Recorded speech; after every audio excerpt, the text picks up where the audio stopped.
Imagine discovering that everything you built in life, all the love you gave, every sacrifice you made, was thrown away like garbage by the people you loved most. Mary Collins lived through this when she heard her own children call her dead weight and useless. But this 78-year-old woman was keeping a secret nobody could imagine, a decision that would change everything and teach a devastating lesson about respect and consequences. By the way, tell me something. Which state are you watching this video from?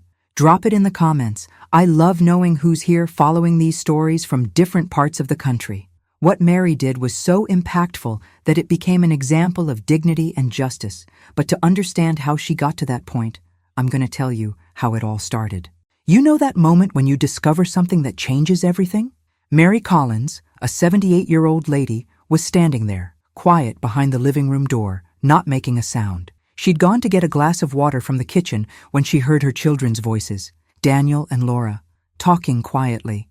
Or at least they thought they were talking quietly. Her heart started beating faster, that strange feeling that something bad was about to happen. Mary held her breath, leaned against the cold hallway wall, and stayed there, invisible, listening to every word coming out of the mouths of those two adults she'd raised with so much love. In that instant, she didn't know it, but her life was about to take a turn that nobody, absolutely nobody, expected. Daniel's laugh echoed through the house, mocking, even cruel. "Mom's turned into dead weight, man," he said, with a casualness that cut Mary's soul like a sharp knife.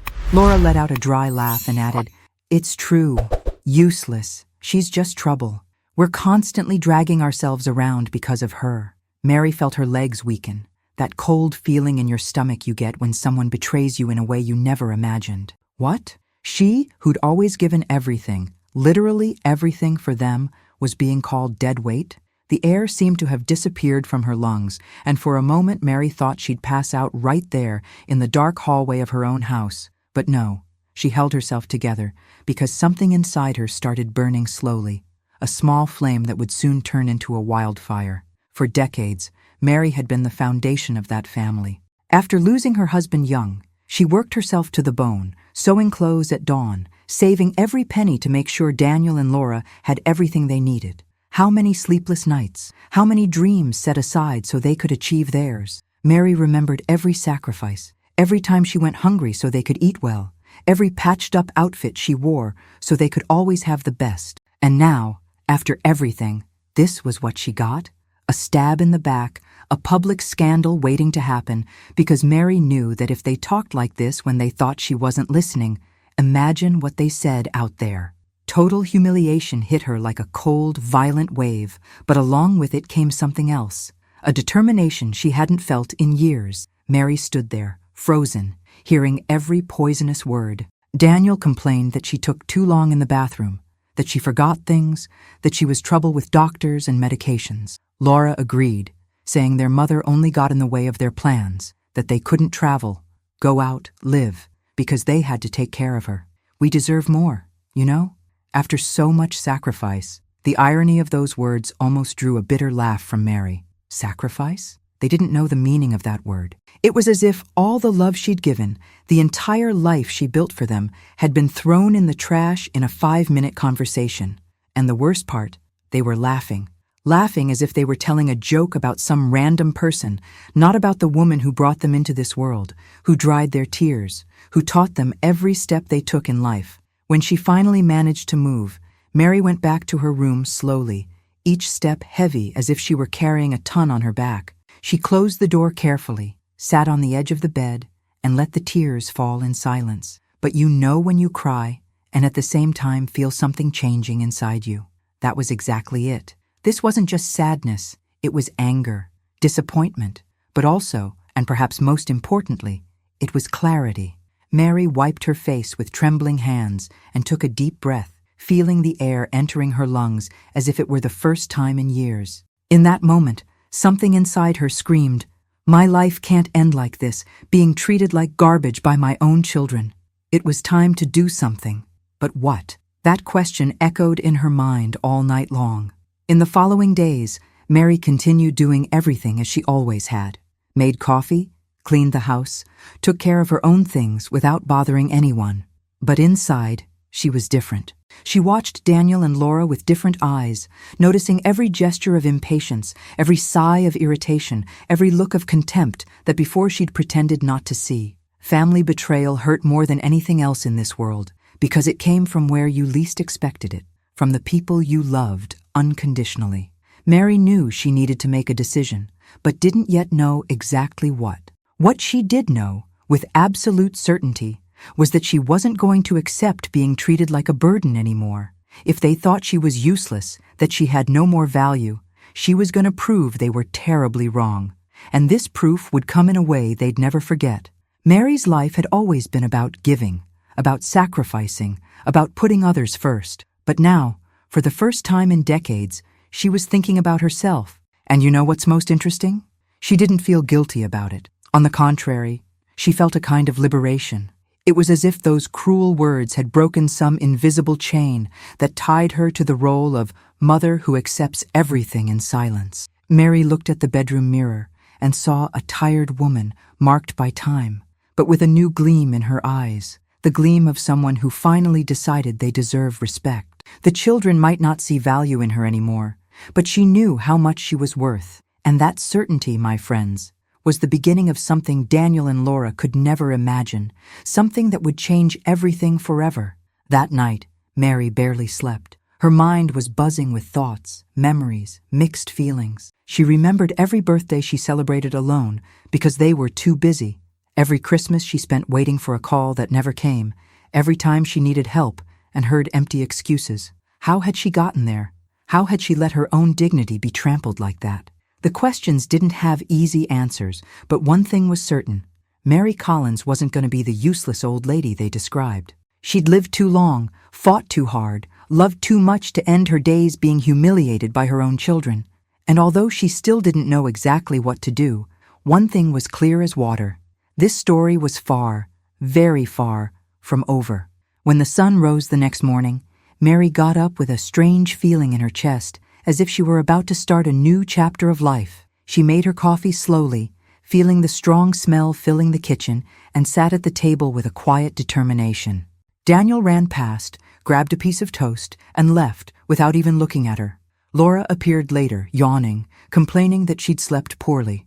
Mary just smiled, a small smile, almost imperceptible, but one that carried enormous weight. Because in that moment, an absolute certainty took hold of her.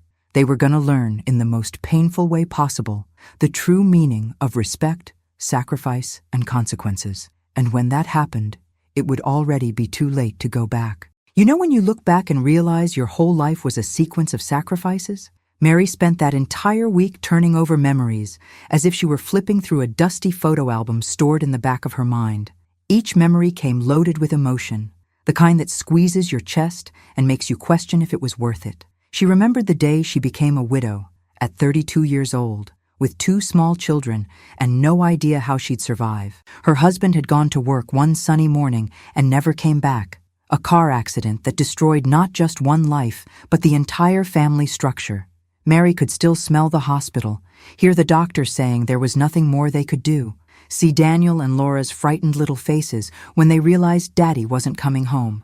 In that moment, she had to swallow her own pain and be strong for both of them, because there was no other option. The following years were a daily struggle, the kind you only understand if you've been through it. Mary worked as a seamstress, sitting at that old machine that made a deafening noise, sewing clothes at dawn while the kids slept. Her fingers were sore, full of calluses and small needle pricks, but she didn't stop, couldn't stop. Each dress she finished, each pair of pants she adjusted, was one more day of food on the table, one more month of rent paid, one more chance for Daniel and Laura to have a better life than hers. She remembered nights when she sewed until 3 a.m, eyes burning from exhaustion, just to deliver urgent work that would pay the month's bills. How many times did she skip meals to make sure they ate well? How many times did she wear old, patched clothes while they always looked neat? The life of sacrifices was real, concrete, and it hurt in a way that only those who truly love can endure. Mary was never one to complain, never threw in their faces everything she did for them. She believed love was like that. It was giving without expecting anything in return. It was sacrificing because you want the best for those you love. But now, sitting in that old living room chair, with the words, "dead weight" and "useless" still echoing in her head. She wondered if she hadn't been too foolish, too naive. Had she been wrong to give so much? Had she spoiled them too much, protected them too much, sacrificed too much, to the point where they didn't value anything she did? The questions didn't have easy answers, but one thing was clear. Mary had given up her own dreams to fulfill theirs. And now, after everything, she was treated like a nuisance, a problem that needed to be solved. The irony was so cruel, it almost drew a bitter laugh from her. She remembered the day Daniel passed the entrance exam. Mary had saved every penny for years to pay for his college tuition, working until she got sick, literally sick, with back and hand pains that made her groan in pain at night. But on graduation day, when Daniel went up on stage to receive his diploma, she felt it had all been worth it. He was a licensed attorney, had a bright future ahead, and all that was only possible because she'd sacrificed herself. The same happened with Laura, who studied business administration and got a good job right after graduating. Mary had always been proud of them, always told everyone with that beaming mother's smile, "My kids are college graduates. Successful. I did everything right." But had she really? Because now they saw her as a burden, not as the woman who made possible everything they were. Family betrayal hurt in a different way, deeper, more devastating. It wasn't like being betrayed by a stranger or just any friend. It was being betrayed by those you carried in your arms, by those you literally gave your life for. Mary felt as if she'd spent decades building a beautiful, comfortable house, and now her own children were setting it on fire without any remorse. Every good memory she had became a stab, because it made the current contempt even more painful. How could they forget so easily? How could they look at her and see only a cranky old lady who got in the way of their lives? The answer, Mary gradually realized, was simple and terrible. They'd become selfish. They'd gotten used to receiving without giving anything back. They'd grown up without learning to value the sacrifice of those who loved them. But you know what's interesting? All that pain was transforming into something else. Mary felt a change happening inside her, as if a new, stronger version was being born from the ashes of the old, submissive, patient Mary. She was no longer that woman who accepted everything in silence, who swallowed the affronts, who pretended not to notice the disrespect. No, that Mary had died the moment she heard those words behind the door. The new Mary was tired, she was hurt, but above all, she was determined not to let her final years be marked by total humiliation. If life had taught her anything, it was that dignity isn't negotiable, that respect is something you need to demand when it's not given naturally, and Mary was about to demand hers. In the days that followed, while she continued her routine as if nothing had changed, Mary started observing her children differently. She saw how Daniel never thanked her when she made his lunch, how Laura sighed irritably when she took too long to choose an outfit. Small gestures, small attitudes that before she'd overlooked now gained enormous weight. It was as if a blindfold had fallen from her eyes, and now she saw reality raw and bare. They didn't love her anymore, at least not the way she'd always imagined. Maybe they never really loved her. Maybe they'd just gotten used to her presence, to her care, like someone gets used to an old piece of furniture in the house, useful, but easily replaceable. And this realization, as painful as it was freeing Mary in some strange way. She started thinking about the future in a way she'd never thought before. She'd always imagined she'd end her days surrounded by her children's love, by grandchildren, in a house full of laughter and affection. But now she understood that was a fantasy, a fairy tale that would never come true. Reality was quite different. She was alone, always had been in a way, because true love is reciprocal.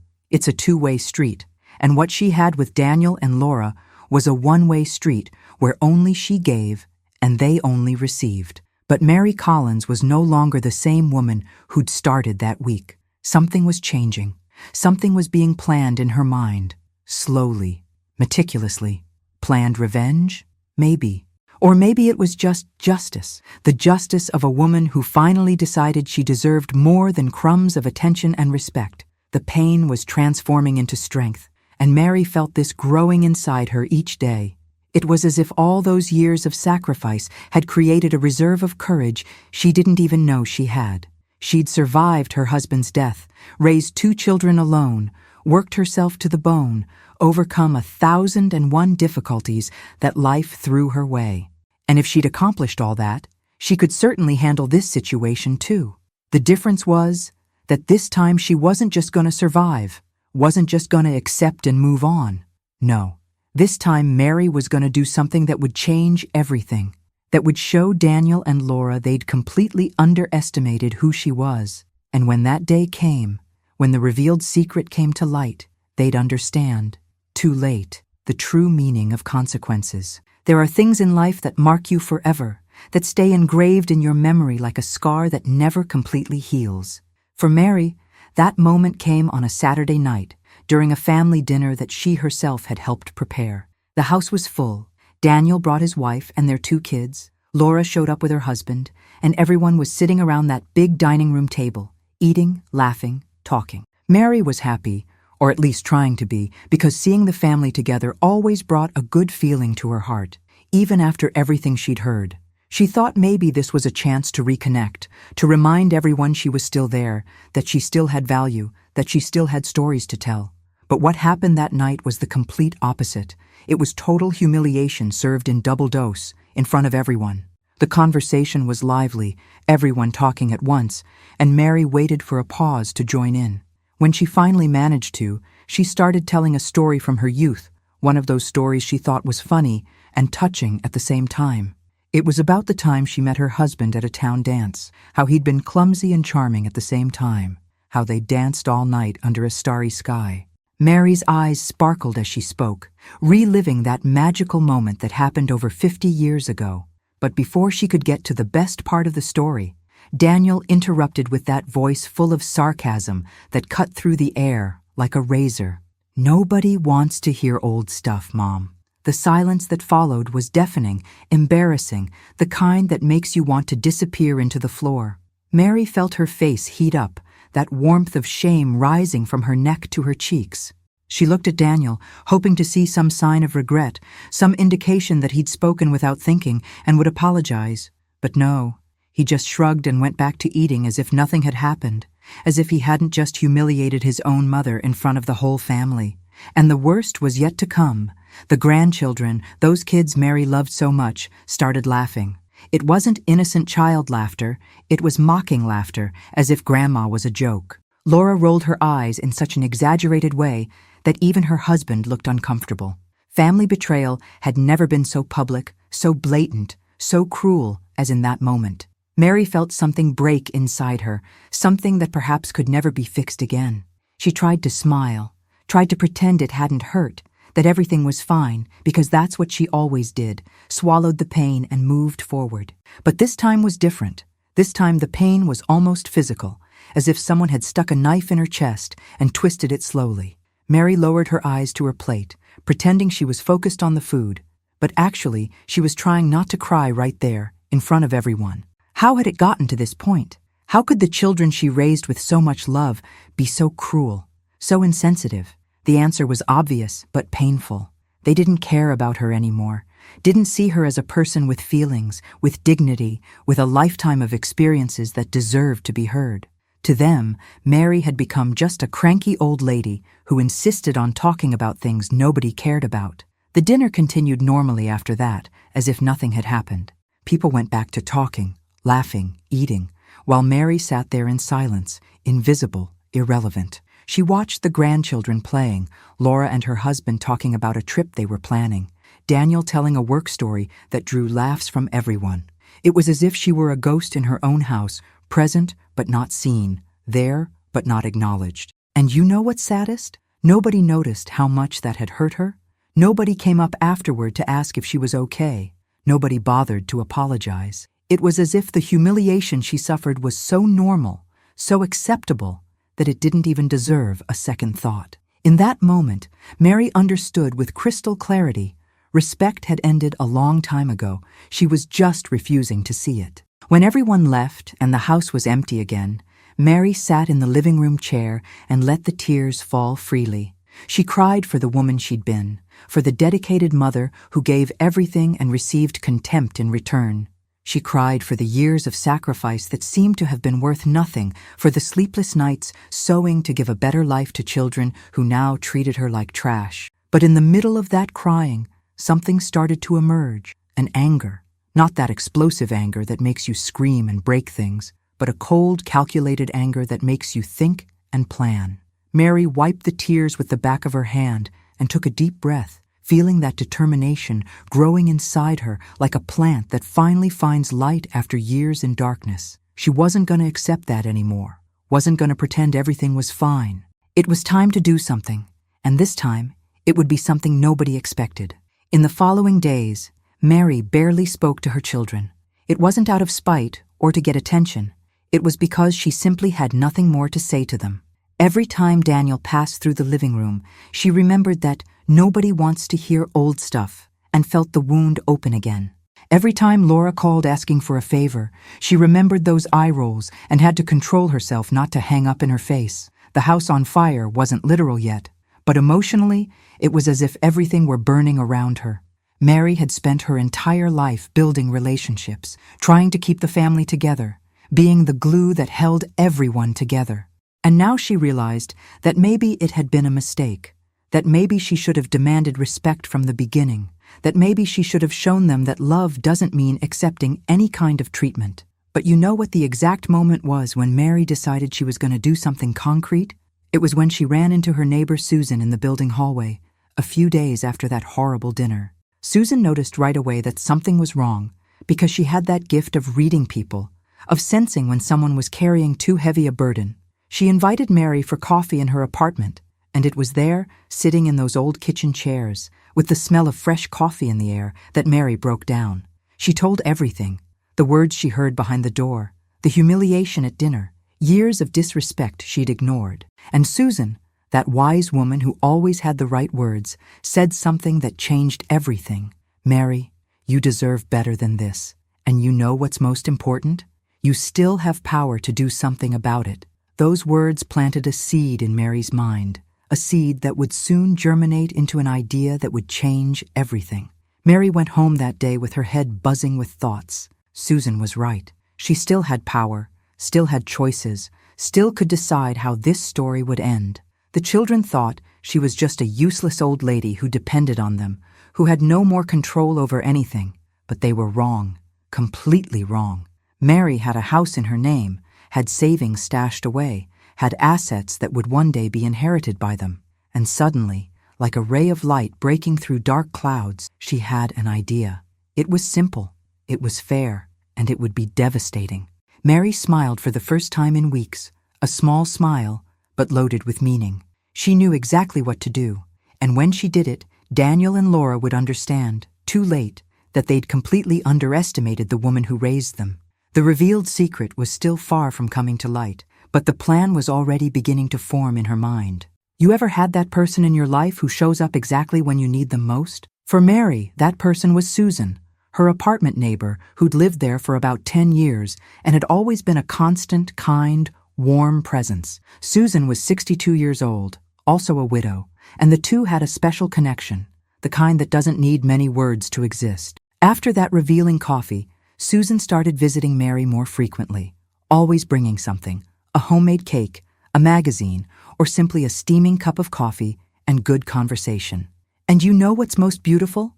Susan never judged, never said, "I told you so," or "You should have done things differently." She just listened, hugged when needed, and reminded Mary of who she really was, a strong, intelligent woman who'd survived storms that would have knocked down anyone. Susan's visits became the most anticipated moment of the day for Mary. They'd sit on the small apartment balcony, drinking coffee and watching the street movement below, and it was there that Mary felt she could be herself again. She didn't need to pretend everything was fine, didn't need to swallow disrespect in silence, didn't need to be the perfect mother who accepts everything without complaining. With Susan, she could just be Mary, a 78-year-old woman who was tired, hurt, but who still had fire in her eyes. Susan had that way of speaking that calmed and encouraged at the same time, as if each word were chosen carefully to touch exactly where needed. "You're not what they say you are, Mary," Susan always repeated. "You're the woman who raised 2 adults alone, who worked herself to the bone, who sacrificed everything.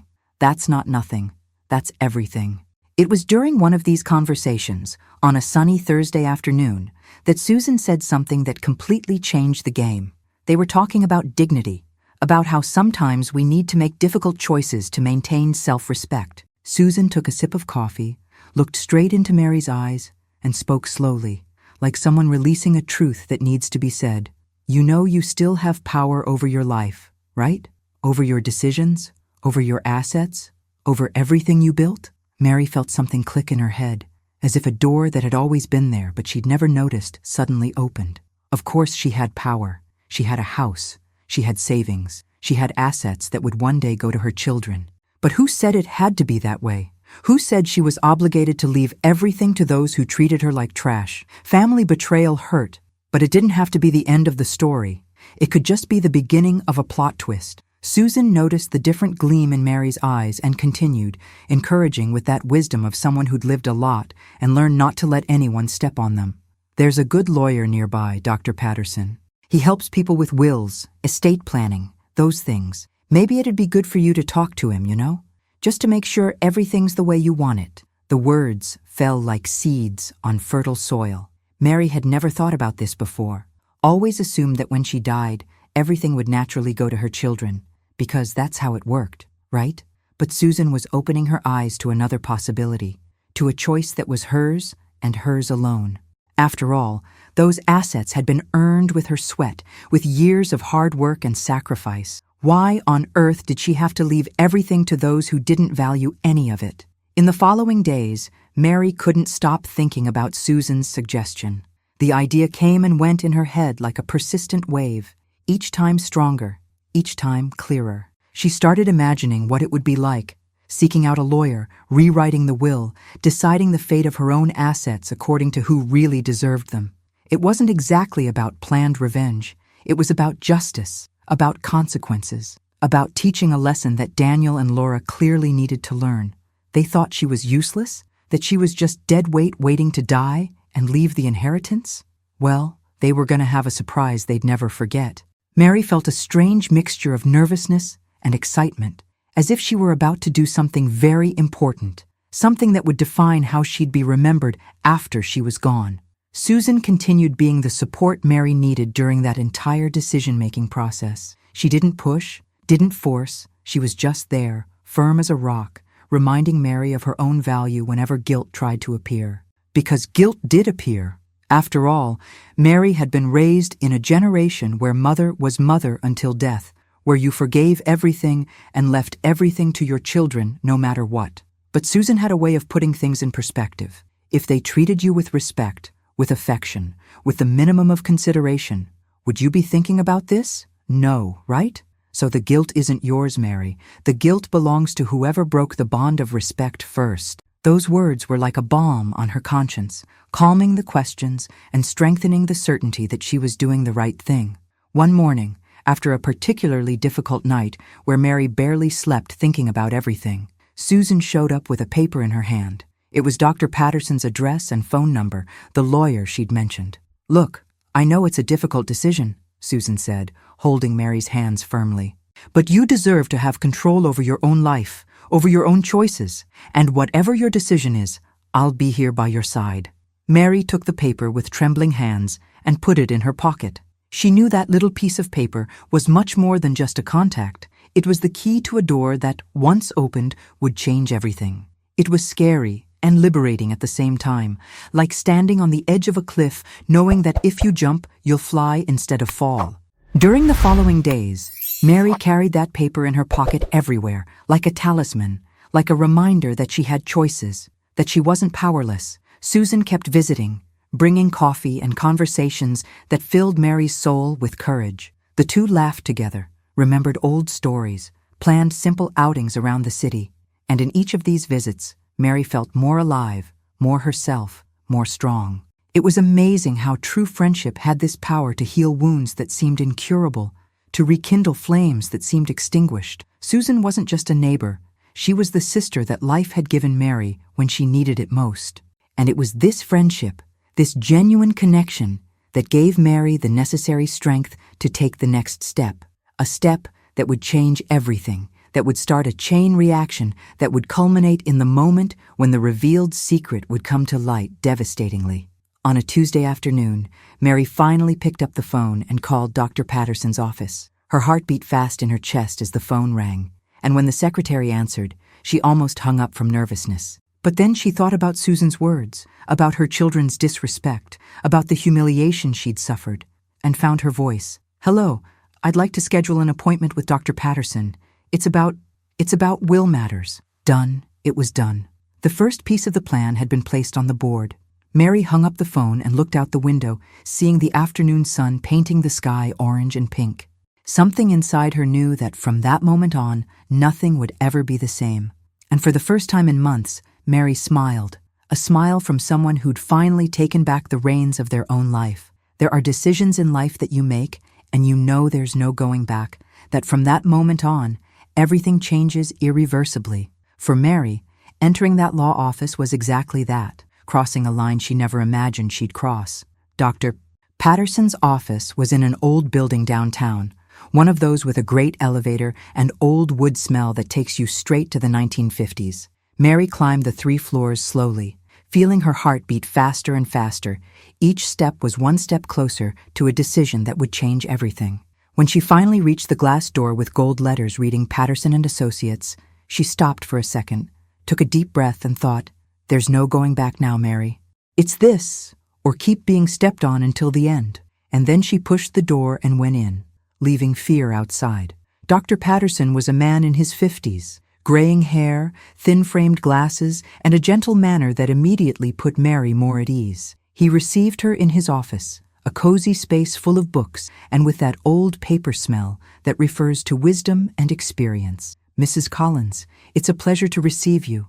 Susan told me about you," he said with a warm smile. Mary sat in the upholstered chair facing the mahogany desk, and for the first time in weeks, felt she was in the right place. There was no judgment in those eyes, just professionalism and something that seemed to be genuine understanding. She started slowly, telling the story in pieces, and with each word that came out of her mouth, she felt a weight being lifted from her shoulders. It was liberating to be able to speak openly about family betrayal, about total humiliation, about everything she'd kept for so long.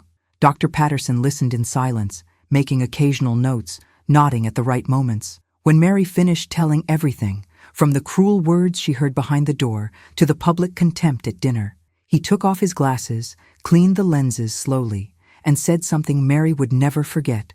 "Mrs. Collins, you have every right to decide the fate of your assets. It's not revenge, it's justice. It's ensuring that a lifetime's work goes to those who truly value and deserve it."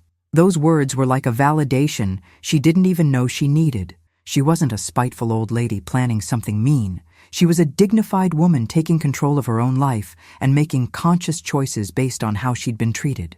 The difference was enormous, and understanding this brought a peace that Mary hadn't felt in a long time. "So, what would you like to do?" Dr. Patterson asked, picking up a pen and a clean notepad. Mary took a deep breath and started explaining. She didn't want to leave anything, absolutely anything, to her children. The house she'd bought with years of savings, the money she'd saved penny by penny, the small jewelry she'd collected over the years, everything should go elsewhere. She wanted to donate most of it to local charities, especially those that cared for abandoned elderly people, because Mary knew better than anyone what it was like to feel invisible and disposable. And a generous part should go to Susan, that wonderful woman who'd been more of a daughter to her in recent months than Daniel and Laura had been in years. Dr. Patterson wrote everything down meticulously without showing surprise or disapproval, just focused on executing her will in the best possible way. "You understand this could cause a public scandal in the family, right?" he asked gently, not to discourage, but to make sure she was prepared for the consequences. Mary smiled. It wasn't a happy smile. It was a smile from someone who'd finally found a way to recover their dignity. "Doctor, that's exactly the point. They need to understand that actions have consequences, that you can't treat people like trash and expect to be rewarded for it." The lawyer nodded, impressed with the clarity and determination of that 78-year-old lady sitting in front of him. He'd seen many cases of families fighting over inheritance, but rarely saw someone with as much moral certainty about what they were doing as Mary at that moment. It was admirable, in a way, to see someone defend their own dignity like that. The process of changing the will took a few weeks to be finalized. Mary had to sign several documents, arrange for witnesses, make sure everything was legal and protected against any future contestation. And during all that time, she kept everything in absolute secrecy. She didn't tell her children, obviously, but also didn't tell anyone besides Susan. It was a revealed secret that was still kept, waiting for the right moment to come to light like a time bomb. Every time Daniel or Laura called asking about something, or visited briefly, Mary smiled internally, thinking, "You have no idea what's coming." It was a strange kind of power, knowing something that would completely change their expectations and not being able to tell, keeping that as a trump card hidden up her sleeve. On one of the last visits to the office, when everything was practically ready, Dr. Patterson handed Mary a copy of the new will. She read each line slowly, feeling a mixture of relief and melancholy. There it was, everything. The house would be sold and the money donated to a shelter for needy elderly. The savings would go partly to charities and partly to Susan. The jewelry would be auctioned and the value reverted to social causes. Daniel and Laura would receive exactly zero, nothing. Not a keepsake, not a symbolic object. Was it radical? Yes. Was it fair? In Mary's mind, absolutely. "Doctor," she said, looking at him with those eyes that had seen so much in life, "when this is read, when they find out, it'll be the biggest lesson they've ever received. And you know what's saddest? They'll realize too late what they lost. Not the money, but the respect and love of the one who raised them." Dr. Patterson stored all the documents in a blue folder and put it in the office safe. "Mrs. Collins, I guarantee this is completely secure and legal. When the time comes, everything will be executed exactly as you wish. They won't see this coming." Mary got up from the chair, extended her hand to the lawyer, and shook it firmly. "Thank you, doctor. For the first time in a long time, I feel I have control over my own life." She left that office with her head held high, shoulders lighter, as if she'd dropped a heavy burden she'd been carrying for years. The planned revenge, or justice, as she preferred to think, was officialized, documented, ready to go into action when the moment came. And Mary knew, with absolute certainty, that moment would come sooner than anyone imagined. In the following days, Mary returned home with a strange sense of peace. It wasn't exactly happiness, because everything still hurt too much to be happy. But it was a peace that comes from doing what's right, from defending your own dignity, from not accepting being treated like a burden until your last breath. Susan noticed the change immediately. "You did it, didn't you?" she asked during one of the coffee visits. Mary just nodded, and the two hugged tight, a hug from those who understand without needing words. "Now we just wait," Mary said softly, "and trust that when everything comes to light, they'll understand, even if it's too late, what sacrifice and respect really mean." And while they drank coffee that quiet afternoon, Mary looked out the window and thought about how life had turned upside down. But this time, she'd chosen how the story would end. You ever notice how some people only show up when they want something? Well, that's exactly what started happening a few weeks after Mary returned from the lawyer's office. On a Thursday afternoon, the doorbell rang, and when she opened the door, there was Laura with a bouquet of flowers in her hand. Cheap flowers, those supermarket ones wrapped in shiny cellophane, but flowers nonetheless. "Hi, Mom. Brought this for you. Thought you'd like it," Laura said with a smile that didn't reach her eyes. Mary stood there for a second, processing that surreal scene. Laura, who hadn't shown up at home for weeks, who barely answered the phone when she called, was suddenly there with flowers and a forced smile. Something was wrong, very wrong. But Mary was too smart not to understand what was happening. They'd started worrying about the inheritance. Mary invited Laura in, pretending not to notice all the falseness of that visit. They sat in the living room, that same living room where the humiliation dinner had happened, and Laura started chattering about trivial things, work, her husband, plans for the weekend. But Mary saw through that facade like someone looking through transparent glass. Laura was nervous, restless. Her eyes swept the apartment as if she were doing a mental inventory of the assets. At a certain point, she asked, trying to sound casual, "Mom, have you been going to the doctor regularly? Taking your medicine properly? Because if you need anything, you can call me, okay?" The concern was so fake that Mary almost laughed in her face. Where was this concern when she really needed it? Where was this care when they called her useless and dead weight? Family betrayal gained new layers, each one more pathetic. The following days brought more of the same. Daniel started calling every day, sometimes even twice a day, always with that concerned tone of voice that sounded completely artificial. "How are you, Mom? Did you eat properly? Sleep well?" Mary responded with cold politeness, giving short answers, watching that ridiculous theater unfold. It was too obvious what was happening. They'd realized Mary was aging, that she wouldn't live forever, and suddenly they'd turned into dedicated children because they were thinking about the money. Not about love, not about gratitude, not about reciprocating everything she'd done. No, it was pure greed, disguised as filial concern. And you know what's saddest? Mary realized it had probably always been this way. She'd just been too blinded by Mother's love to see it. One night, Daniel showed up unannounced with a takeout meal from an expensive Italian restaurant. "Brought dinner for you, Mom. I know you love pasta." Mary accepted the food, but knew exactly what that meant. It wasn't kindness, it was investment. Each visit, each call, each small gesture was nothing but a desperate attempt to ensure that when she died, they'd inherit everything without problems. It was pathetic, it was disgusting, but it was revealing. Mary finally saw her children for what they really were. Not the sweet kids she raised, not the successful adults she helped form, but selfish and calculating people who only cared about what they could gain. The penny had dropped completely, and there were no more illusions to break. Mary decided to play their game. Why? Because the more they tried, the more hope they'd have, and the bigger the fall would be when the truth finally came to light. Was it cruel? Maybe. But no more cruel than years of disrespect and humiliation. So she started accepting the visits with polite smiles, thanked them for the cheap flowers and expensive takeout meals, pretended not to notice the blatant falseness in each gesture. Susan, who knew everything, laughed along with Mary during coffee visits. "They have no idea what's coming, do they?" Susan commented one afternoon, shaking her head with a mixture of amusement and pity. "Not a clue," Mary responded, with that small smile of someone keeping a powerful secret. "And when they find out, it'll be too late." The most interesting thing was watching how Daniel and Laura tried to be subtle but failed miserably. Laura asked about documents, about where Mary kept important papers, if she'd updated anything recently. Daniel wanted to know about bank accounts, about the house deed, always disguising the questions with that tone of, "It's just to make sure everything's organized, Mom." Mary answered vaguely, without giving details, and saw the frustration growing in their eyes.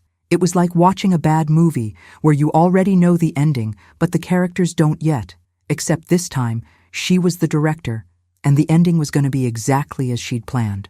The planned revenge wasn't about hurting them for pleasure.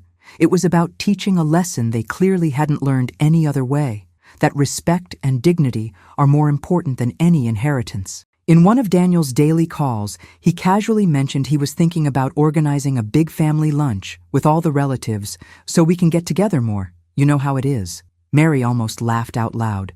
Get together for what? To show others they were dedicated children? To create a nice narrative that would justify the inheritance when she died? It was all so transparent, so obvious, so desperately fake. "What a good idea, son," Mary responded with that sweet voice she used when she wanted to be sarcastic without them noticing. "Let's do it. It'll be lovely." And while Daniel chattered on the other end of the line about dates and places, Mary looked at the old photo on the wall, her young with both small children, and felt a deep sadness for what could have been but never would be. The false concern continued for weeks. Gifts appeared regularly. Calls were made with impressive punctuality. Visits became almost routine. Anyone from the outside looking in would think, what dedicated children, what beautiful family love. But Mary knew the truth. Susan knew the truth. And that was enough. She didn't need to prove anything to anyone, didn't need to publicly expose what was happening.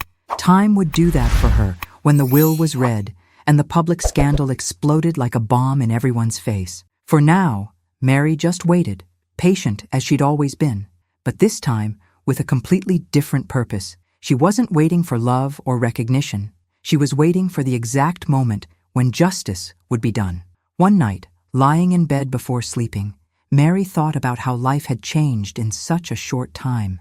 Months ago, she would have been thrilled with all that attention from her children, would have believed they'd finally realized her value.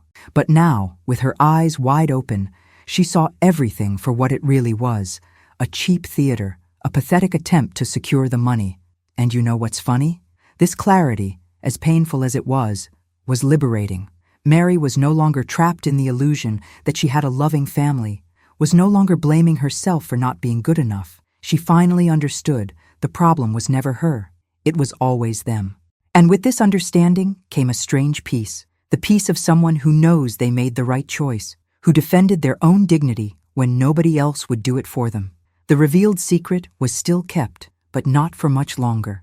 And when it came to light, it would be glorious, devastating, and absolutely deserved. There are moments in life that become the point of no return, you know? That instant where any remnant of doubt disappears and you have absolute certainty you made the right decision. For Mary, that moment came on a Sunday family lunch, exactly 3 months after she'd rewritten the will. Daniel had insisted on having lunch at his house, saying he wanted to get everyone together, that he missed these family moments. Mary agreed to go, even knowing all that was part of the farce, part of the desperate attempt to seem like dedicated children. She got ready calmly that morning, chose a navy blue blouse she liked, and looked at herself in the mirror before leaving. The woman she saw reflected there was no longer the same one who'd cried in hiding months ago. This was a woman who'd taken control of her own story, and that made all the difference. The lunch started well, or at least within what was expected for that whole performance. Laura had set the table with excessive care. Daniel served drinks with smiles too wide. The grandchildren ran through the house making noise. Mary sat at the table and observed everything with that look of someone watching a movie where they already know the ending. The food was good, conversation flowed superficially, and everything seemed to be under control until it was time to serve dessert. Mary was trying to serve herself a piece of pie when her hands, no longer as steady as they used to be, trembled a bit, making her take longer than normal. It was something simple, natural for any 78-year-old person, but for Laura, it was the last straw. What happened next was total humiliation, served in triple dose, in front of the whole family. "Mom, for God's sake!" Laura suddenly exploded, with that voice full of poorly disguised irritation. "You just get in the way! You can't do anything right!" The silence that fell over the table was deafening. Mary froze with the spoon in the air, feeling all eyes on her, feeling the shame burn in her cheeks. But Laura didn't stop there, as if months of falseness had created a pressure that finally exploded. "We're constantly sacrificing for you, giving up things, and you don't make the slightest effort. It's getting harder and harder, more exhausting, more—" She didn't finish the sentence, but the damage was already done. Daniel didn't defend his mother, just looked at his plate, uncomfortable but silent. The grandchildren laughed nervously, not quite understanding what was happening. And Mary? Mary felt something break inside her. But it wasn't weakness. It was the last chain that still tied her to any feeling of guilt or doubt. Mary slowly put the spoon back on her plate and took a deep breath, that controlled breath from someone holding a storm inside their chest. She wiped her mouth with the napkin, folded it carefully, and looked directly at Laura, then at Daniel. Her hands weren't trembling anymore. They were firm, determined. "You talk so much about sacrifice," Mary began with a calm voice that contrasted completely with the tension in the room. "But you have no idea what that word really means." She paused, letting the words hang in the heavy air of the room. "One day you'll understand. One day you'll discover what sacrifice really is, what it is to give everything of yourself and receive contempt in return. And when that day comes, it'll be too late." Family betrayal had reached its apex, and Mary knew there was no going back, no excuse that could erase those poisonous words. Nobody said anything after that. Laura turned red, seeming to have realized she'd crossed the line, but didn't apologize. Daniel kept looking at his plate, too cowardly to face the situation.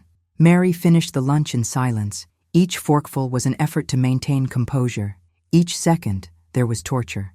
But she wasn't going to give them the satisfaction of seeing her run out, wasn't going to show weakness, wasn't going to cry in front of them. When she finally said goodbye and called a car to go back home, she left that door with her head held high, shoulders straight, like a queen leaving hostile territory. And in the car, looking out the window as the city passed by, Mary allowed a single tear to roll down her face, not from sadness, but from relief. Relief from knowing she'd done the right thing, that the decision she'd made months ago was not only fair, but absolutely necessary. When she got home, Susan was waiting at the apartment door, as if she'd sensed something had happened.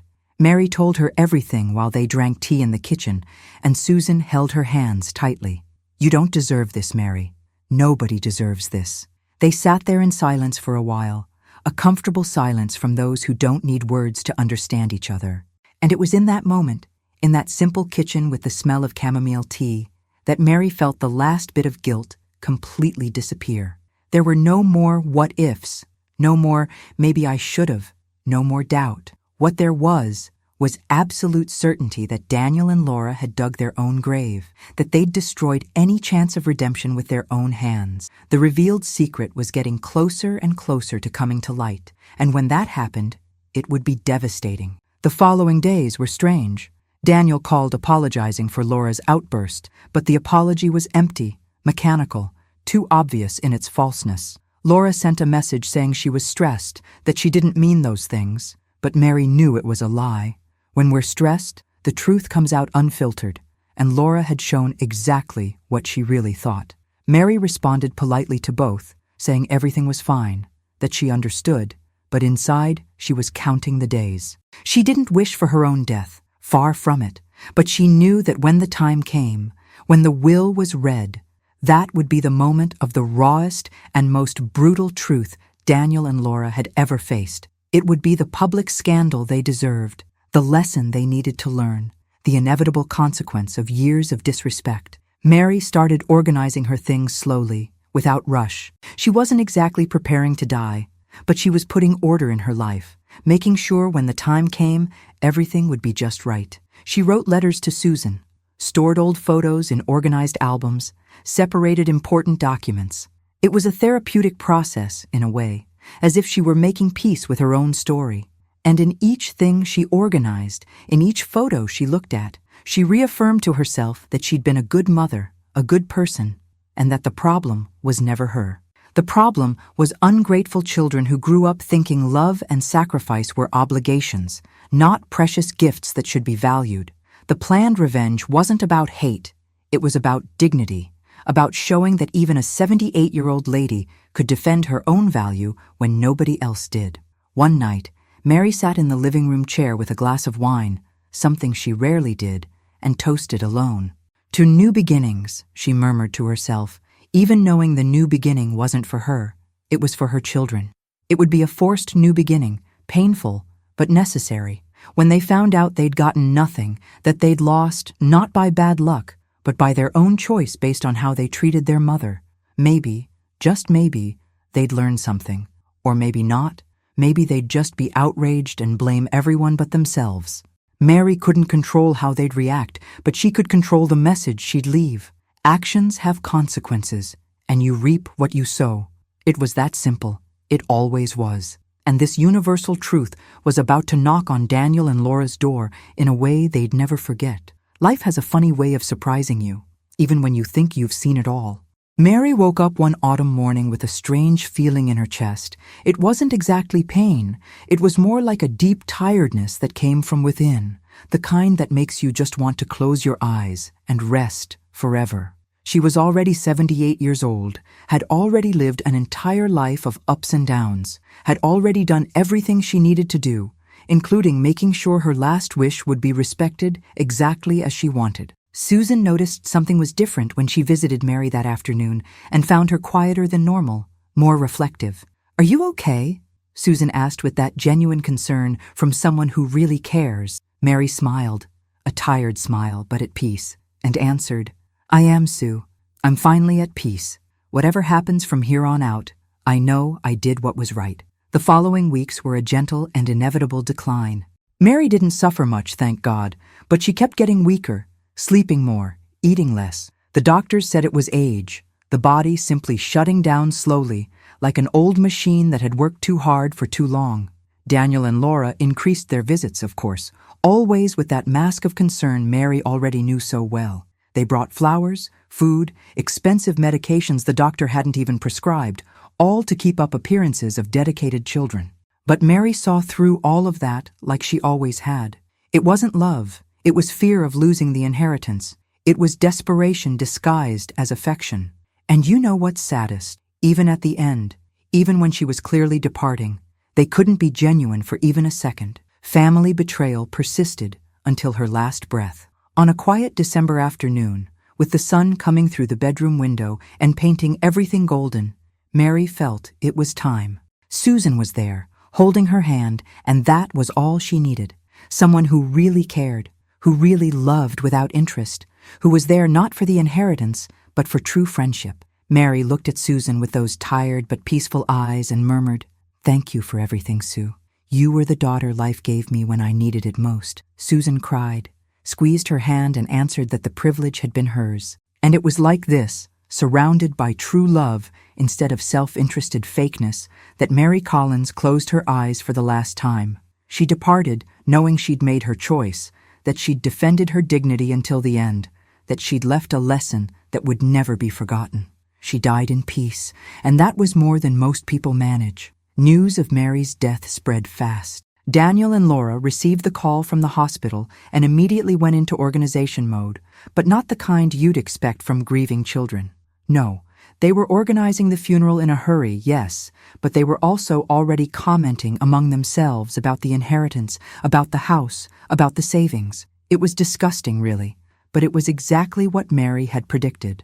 They barely waited for the body to get cold before starting to make plans about how to divide the assets.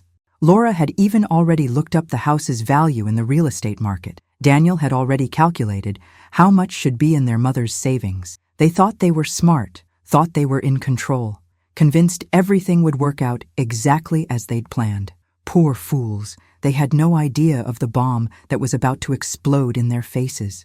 The funeral was small, discreet, exactly as Mary would have wanted.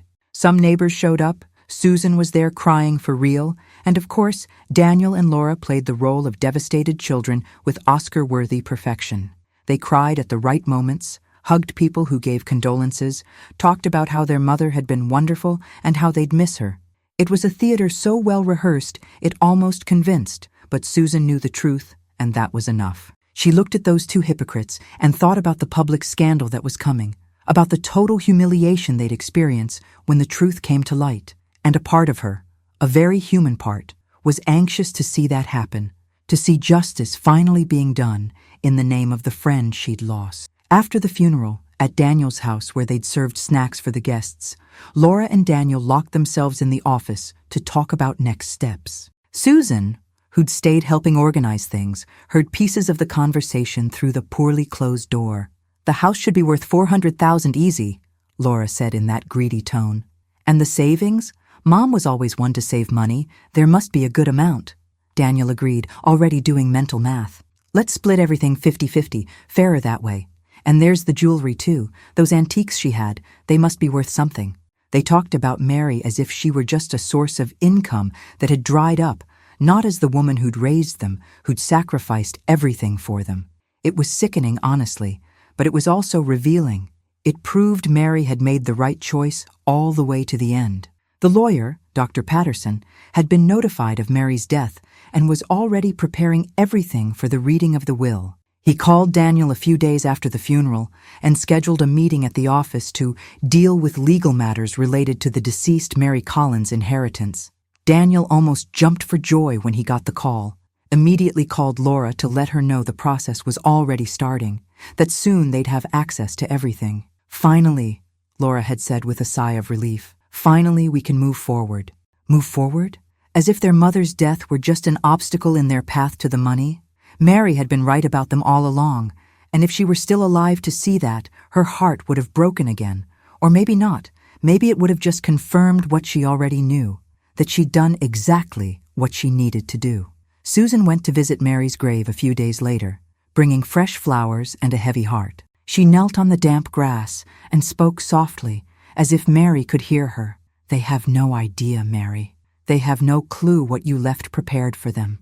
Next week is the will reading, and when they find out, it'll be something they'll never forget." A cold breeze passed, swaying the cemetery trees, and Susan smiled through the tears. It was as if Mary were there, agreeing, saying everything was all right, that the plan was following perfectly. The revealed secret was just days away from coming to light, And when that happened, it would be the most brutal moment of truth Daniel and Laura had ever faced. Mary's planned revenge was about to materialize, and it would be absolutely perfect in its cold and calculated justice. Mary's apartment was closed after they took what they needed to organize the funeral. Daniel had the keys and was already making plans to clean everything out, put it up for sale, turn every corner of that life into money. He walked through the empty apartment looking at the furniture, calculating values, thinking about auctions and sales. There was no nostalgia, no sadness, no moment of sitting in the chair where his mother used to sit and cry over the loss. No, it was just business, just pure and simple greed. Laura did the same, separating her mother's jewelry into piles of worth selling and worthless. They handled Mary's intimate things without any respect, without any reverence, as if they were cleaning out an abandoned storage unit. And with each object they touched, with each drawer they opened, they got closer to the day when they'd discover that everything, absolutely everything, had been taken from them by the very mother they despised so much. There are days that mark you for life, that divide your existence into before and after. For Daniel and Laura, that Tuesday at Dr. Patterson's office would be exactly that, the day everything crumbled. They arrived on time, actually a bit early, dressed respectfully, but unable to hide that anxious gleam in their eyes. It was that kind of anxiety mixed with expectation, like a kid waiting to open Christmas presents. Susan was also there, invited by the lawyer according to instructions left by Mary, and she observed everything with a calm that contrasted completely with the siblings' poorly disguised nervousness. Daniel and Laura settled into the upholstered chairs, smoothed their clothes, exchanged knowing looks as if saying, "Finally the time has come." Poor fools, they had no idea what was about to happen. Dr. Patterson entered the room carrying a blue folder, that same folder where he'd stored Mary's will months ago. He greeted everyone with that professional seriousness of someone who'd done this 1,000 times, adjusted his glasses, and sat behind the mahogany desk. "Well, we're here for the reading of deceased Mary Collins's will," he began with a formal voice. Daniel and Laura leaned forward, attentive to every word, as if they didn't want to miss even a comma. The lawyer opened the folder slowly, dramatically even, though it probably wasn't intentional, and took out the document. The silence in the room was so dense you could hear the wall clock ticking, counting the seconds until the bomb exploded. Susan squeezed her hands in her lap, preparing for the show that was about to begin. "I, Mary Collins, in full possession of my mental faculties, leave here registered my last will," Dr. Patterson began reading in that monotone lawyer voice. Daniel and Laura nodded, expecting to hear their names any moment, expecting confirmation they'd inherit the house, the savings, everything. But then came the part that changed everything. "After much reflection on how I was treated in the final years of my life, I decided my assets should go to those who truly demonstrated love, respect, and consideration." The expression on Daniel's face changed slightly. A wrinkle of confusion appeared on his forehead.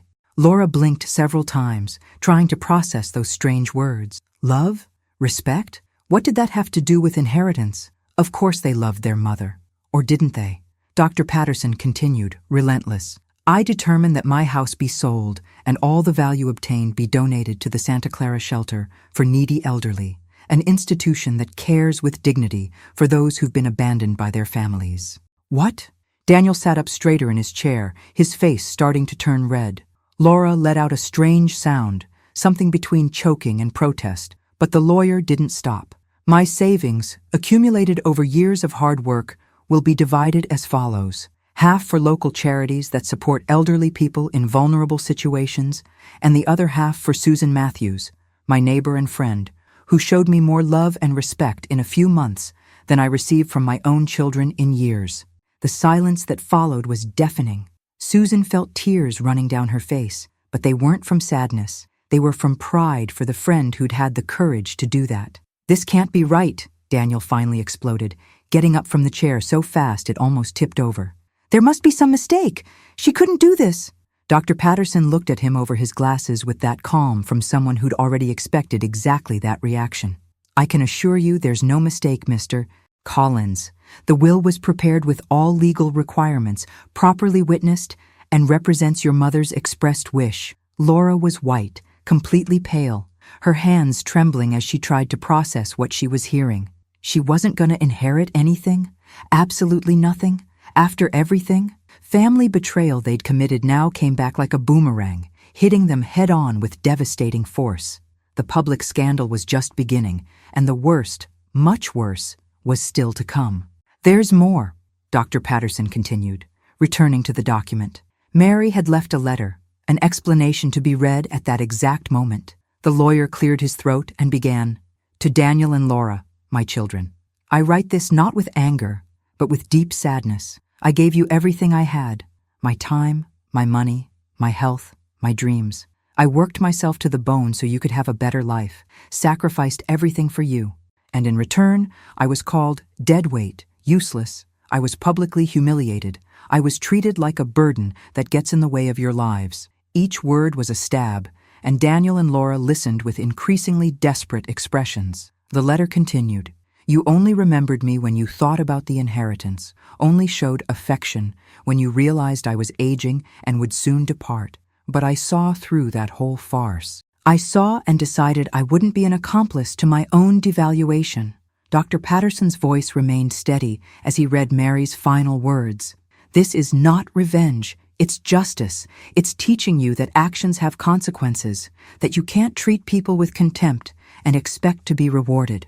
Susan will receive part of my inheritance because she treated me with the dignity you never gave. The charities will receive the rest because there are people like me there, elderly people abandoned and despised by those who should love them, and they deserve more than you do.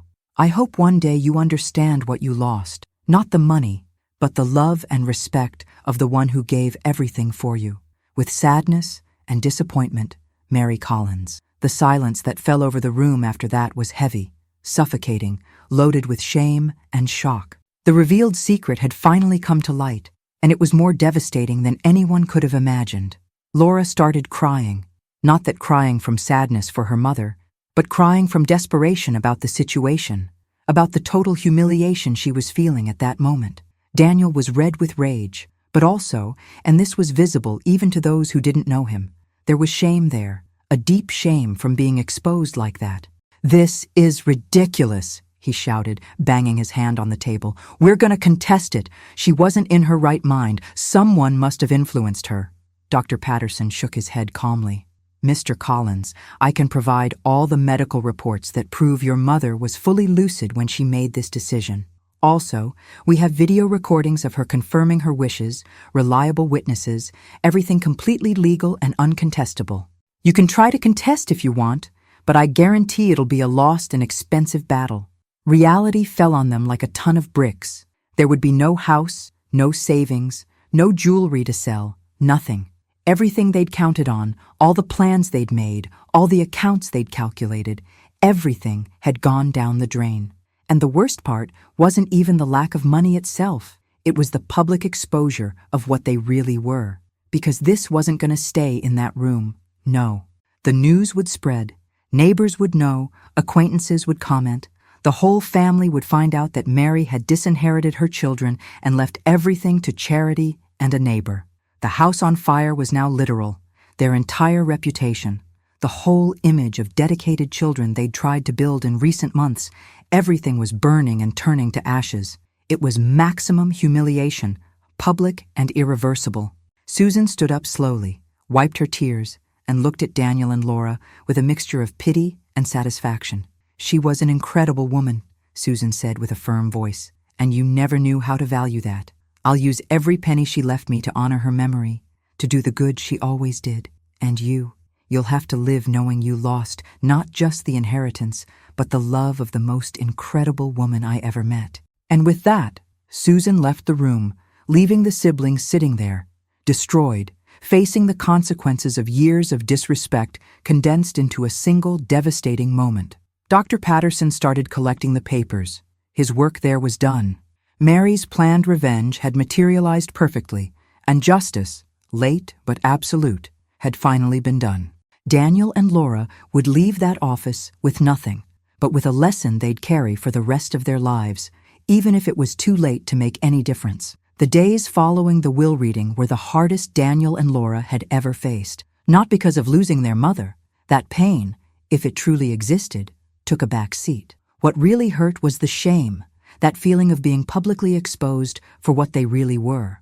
The news spread too fast, the way these things always spread in small communities. Neighbors commented in hallways, acquaintances whispered on the streets. The whole family found out that Mary had disinherited her children and left everything to charity and a neighbor. It was the public scandal in its purest form, and there was no escaping it.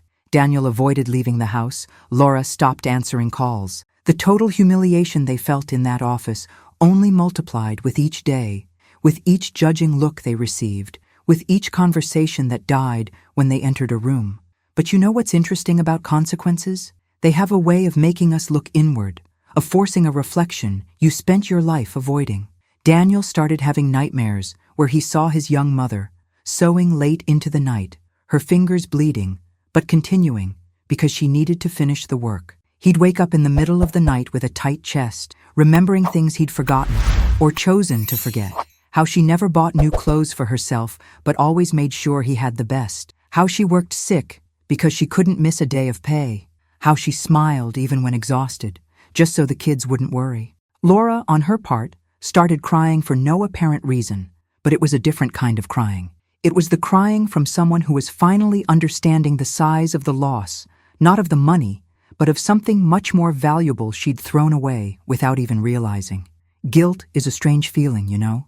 It doesn't come all at once. It comes in waves, in flashbacks, in random moments that catch you by surprise. Laura was washing dishes one morning when she remembered the time she rolled her eyes when her mother tried to tell a story at dinner. The memory hit her so hard, she had to lean on the sink, trembling. How long had it been since she'd really listened to her mother? How long since she'd treated her as a person, with feelings and stories worth being heard? Daniel was at work when a colleague casually mentioned how his mother was annoying, but he still visited her every Sunday. And Daniel thought, when was the last time I visited my mother because I wanted to, not because I was calculating inheritance? The answer was obvious and painful. Never, or at least not in recent years. The family betrayal they'd committed now came back in memory flashes that wouldn't leave them alone. The community, on the other hand, reacted completely differently. Mary, who in life was just another elderly lady from the neighborhood, suddenly became a symbol of dignity and justice. People started talking about her with admiration, as the woman who had the courage to defend her own value even at the end of life. The shelter that received the house organized a ceremony in her honor. They put a plaque with her name at the entrance, Mary Collins' Home, in memory of a woman who understood the true meaning of dignity. Neighbors who barely knew Mary started sharing small stories, how she always greeted everyone with a smile, how she helped those in need, how she was kind even when suffering. And with each story shared, her legacy grew while her children's reputation sank deeper and deeper. It was ironic, almost poetic. In death, Mary had found the recognition she never had in life. Susan was deeply moved by everything that was happening. She'd received a considerable amount from Mary's inheritance, but instead of simply keeping the money, she decided to do something that would honor her friend's memory.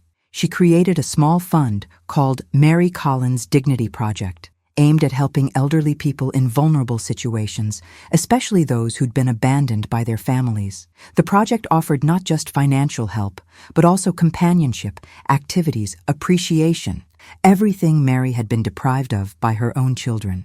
The first beneficiary was an 82-year-old lady who lived alone in a tiny apartment whose children never visited.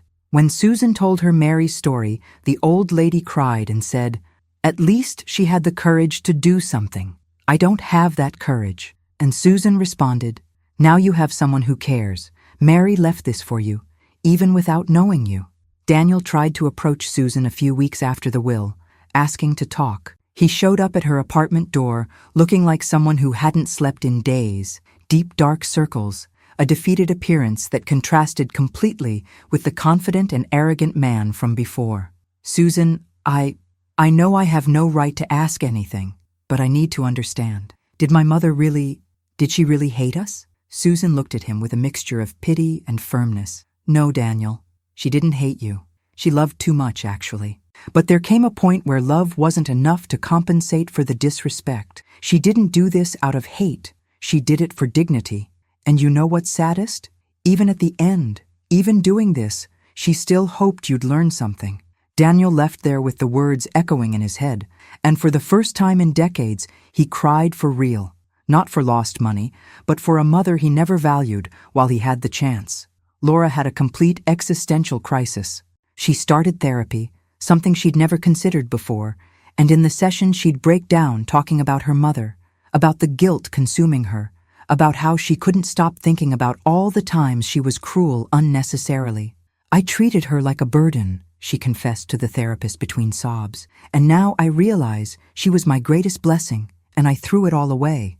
The therapist helped her process these feelings, but was also honest. "What you're feeling now is the weight of consequences. Your mother tried to teach you this in other ways, but you didn't listen. So she taught the only way she knew would work, by taking away what you thought mattered most to show what really should matter." It was a hard truth, but necessary. Laura left each session emotionally exhausted, but a bit more aware of how much she'd been wrong, how much she'd lost not by bad luck, but by her own choice. The most beautiful thing about it all, perhaps, was seeing the real impact Mary's decision had beyond her own family. The shelter that received the house was able to completely renovate the place, creating cozy spaces where abandoned elderly people could live with dignity in their final years. Many of these people had stories similar to Mary's: ungrateful children, families who only showed up when they wanted something, years of loneliness and disrespect, and now they had a place where they were valued, where they were treated as people, not as burdens. An 85-year-old man, who'd been placed in a cheap nursing home by his son and forgotten there, was transferred to Mary Collins' home, and on the first day said, "For the first time in years, I feel like I'm people again." That was Mary's true legacy.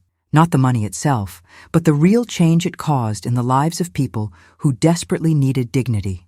Her emotional story was saving lives, was returning humanity to those who'd been discarded. Daniel and Laura never fully recovered from the scandal, but something inside them changed. It wasn't a quick or dramatic change. It was a slow and painful transformation. Daniel started doing volunteer work at the same shelter that had received his mother's house, not to try to reverse the situation or recover something, but because he felt he needed to, that he owed this to her memory. Laura started visiting nursing homes every week, talking to elderly people who didn't receive visits, listening to their stories, giving them the attention she'd denied her own mother. It didn't erase what they'd done. Nothing would erase it, but it was a start. It was the belated recognition that their mother had been right, that they'd wasted something precious that would never come back. And with each elderly person they helped, with each story they listened to, they heard echoes of Mary's voice saying that last phrase she'd spoken at that terrible lunch: "One day you'll understand what sacrifice really means." The true inheritance Mary left wasn't in wills or bank accounts. It was in the lesson that echoed far beyond that lawyer's office, far beyond her own family. Her story spread, inspired other people to defend their own dignity, encouraged elderly people not to accept disrespect, made families rethink how they treated their loved ones. Susan continued the project in her name, expanding, helping more and more people. And whenever someone asked about Mary Collins, Susan would smile and say, "She was an ordinary woman who made an extraordinary choice. She chose dignity above all." And that choice changed much more than she could have imagined. Mary's voice truly echoed as a universal lesson, proving that more valuable than any fortune is how we treat those who gave us everything. And that truth, simple but profound, was the final gift she'd left for the world, a reminder that respect, love, and dignity aren't negotiable, no matter who you are or how much time you have left. And so ends the story of Mary Collins, a woman who chose dignity above all and taught a lesson that will echo forever. She proved that respect isn't optional, that love without consideration means nothing, and that our actions always have consequences. In the end, Mary didn't just leave money or assets. She left a legacy of courage and justice that touched many more lives than she could have imagined. If this story touched your heart, subscribe to the channel and hit the bell so you don't miss other emotional stories that bring life lessons and make us reflect on our own choices and relationships. And you, what would you have done in Mary's place? Have you been through something similar with someone in your family? How do you deal with people who disrespect you even after everything you've done for them? Leave it in the comments. I really want to know your opinion and your story. Until next time, and remember, dignity is priceless.